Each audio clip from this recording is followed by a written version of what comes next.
Teachers, what is the most not safe for work thing have you done in your classroom? Hi Reddit guys, subscribe now to support cute rabbits. I was a marching band instructor, just in the summer for band camp.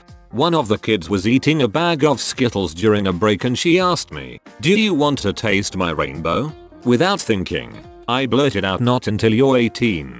I wasn't fired. Band kids are honey little bastards. Source: I'm a band director. My 7th grade English teacher, who was in her first year, never had control of her classroom. A couple weeks before the end of the year, our class was arguing with her about something and she screamed, "Frick you all." Never saw Mrs. Wallace again. This happened to my mother's science class in the 70s, except the teacher pulled out a gun and shot herself. A student went and got the principal, but they apparently just all sat there quietly and watched her bleed. She lived, by the way. Well, that's something. Students were using perfume in water pistols. Teacher got sprayed. She stabbed student with pencil. Student got in trouble. Good times 1960. Not a teacher, but in training. I was in placement within a primary school and a little kid hit himself. I felt really bad for him and went to get a teacher without others finding out, but this kid started screaming that someone had it under his desk. I then realized he had scooped it out and threw it under his desk, and squishing it under his shoe for authenticity. Anyway, I then had to escort a whole class out of a classroom and tell the real story to a teacher, which suspended the child for 2 days. Squish, squish, establishing dominance. This isn't not safe for work, but in retrospect, it was careless and could have gotten me in lots of trouble. My neighbor had a mannequin that was the same height as me. I had a pinhead mask. Halloween was a little over a week away. I couldn't resist. Day 1. Students enter the class and see Pinhead sitting behind my desk. They know it's me. And they're right. It is me. But for 5 minutes into the period, I refuse to move or talk. After 5 minutes, I take off the mask and start teaching. I never talk about the mask.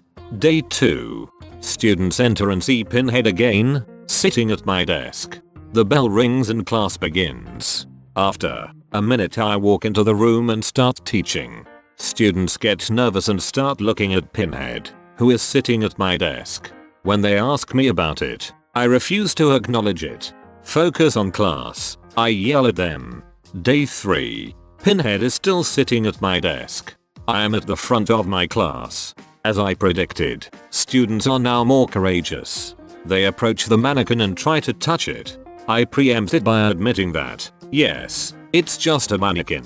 I knock on its head so they can hear the hollow plastic underneath. Even so, throughout class, I see them stealing worried glances at the mannequin. Day 4. Pinhead is still there at the desk.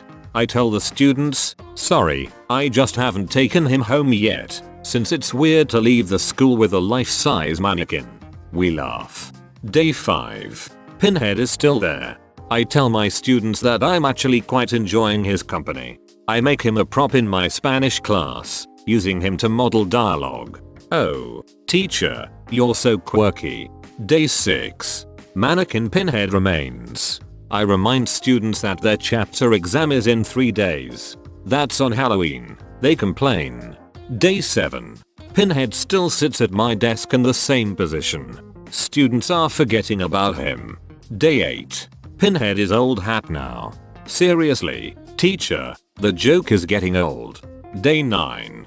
Test day. Students begin a big, fake, unit exam. Their heads are buried in concentration. I am standing at the front of class. Pinhead is at the back, sitting at my desk. Without making a sound, Pinhead gets up and walks towards the students. He doesn't growl. He doesn't lunge. He just walks. Students panic. Desks are knocked over. They run, screaming, out of the room, clear down to the other end of the hallway. Teachers come pouring out of their classrooms.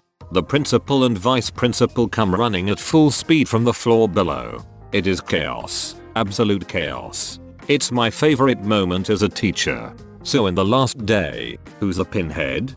Another teacher. who had a prep period. I taught Othello. Math teacher got mad after a kid made a smart aleck remark. Asked him to drop his pants in front of the whole class to prove how big his balls were. He was fired. Never found out the size of that kid's balls. Present them. But see, if the kid actually did it, no matter how big his balls actually were, he would have had the biggest balls ever. My father is a history teacher at a high school in the city. Once a particularly churlish student, who sat in the front row, was blatantly and shamelessly on his phone in the middle of class. Naturally, my father tells him to hand over the phone. Surprisingly, the kid gives it up without a fight. However, the kid quickly pulls another phone out of his pocket. "I have 2 phones," the kid sneers. He points to the phone in his hand. "This one is for business." He points to the phone in my father's hand, and that one is for pleasure.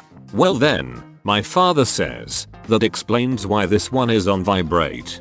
To this day my dad is surprised that he didn't lose his job right then and there.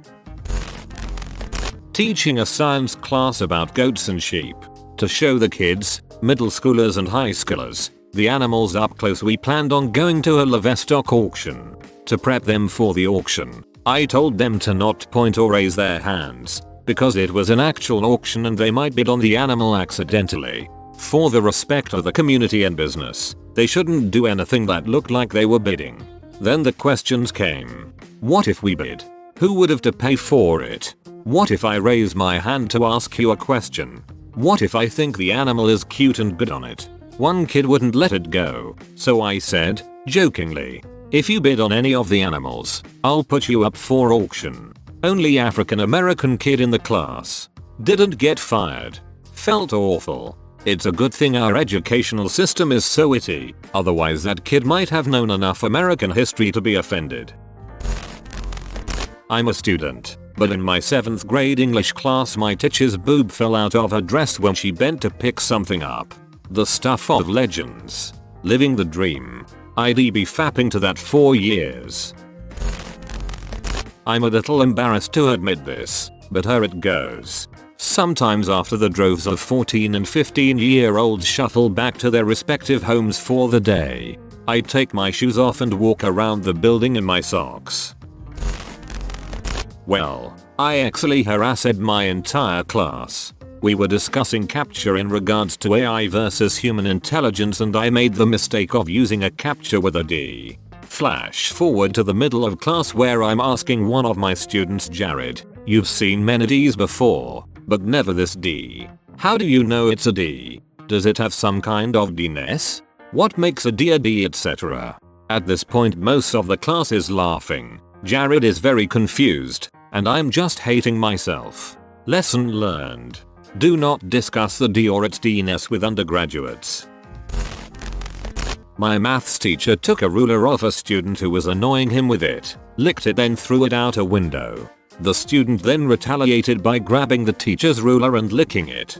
The teacher just sits there and says, "I don't give a damn. I use that to scratch my balls, no repercussions whatsoever." That is weird behavior. The teacher licked a student's ruler and threw it out the window? I take it setting good examples isn't his strong point. Or the teacher knew exactly how the student planned on retaliating, making the scratch my balls line brilliant.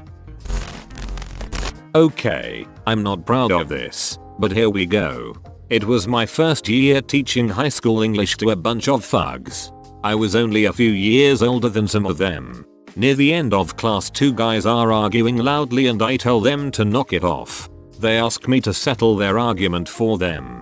This on kid, let's call him Greg, says, "Mr. Canohead, if some guy puts a gun to your head and tells you to give him a blowjob, you'd have to do it, right? Greg," I say, "that's not a conversation to have during class. The whole class is listening intently now." "Well," says Greg, "if someone put a gun to my head and told me to give him a blowjob, I'd do it." "Well, Greg," I said, "I'll remember that the next time I have a gun." The class erupts in laughter. Somehow I don't get fired. I can see this being a whitest kids you know skit. When I was in 8th grade, the class clown thought he was untouchable. He was a man among boys. I believe he was held back a year, taller than just about anybody, and growing in his facial hair. He was always doing whatever he wanted, throwing food at lunch, skipping class, and just about anything that he felt would get a reaction. All the girls loved him too. They thought he was the hottest thing this side of the sun, so they usually let him get away with saying or doing things most of us couldn't. One day, I guess all of that got to his head, because he was flirting with a group of girls in the back of the class, and decided whipping out his dong was a good idea. But not only did he whip it out, he put it on the kid's shoulder in front of him and showed it off to the girls around him. He got in trouble, because little Susie got scared by the anaconda and screamed. Everyone turned around and the classroom erupted with all kinds of reactions. Best I remember were Ms. French letting out an "oh my god" and the kid who had dong shoulder screaming like a little girl. Whoa. Something very similar happened at my school. Was this about 5 years ago? And in MA? This was actually about 9 years ago and MTX. Interesting to know that dong shoulder is a nationwide disease. We should raise awareness. It's the same guy. He's been repeating 8th grade for 11 years now. That's why he's so tall. Okay Reddit guys, subscribe now to support cute rabbits.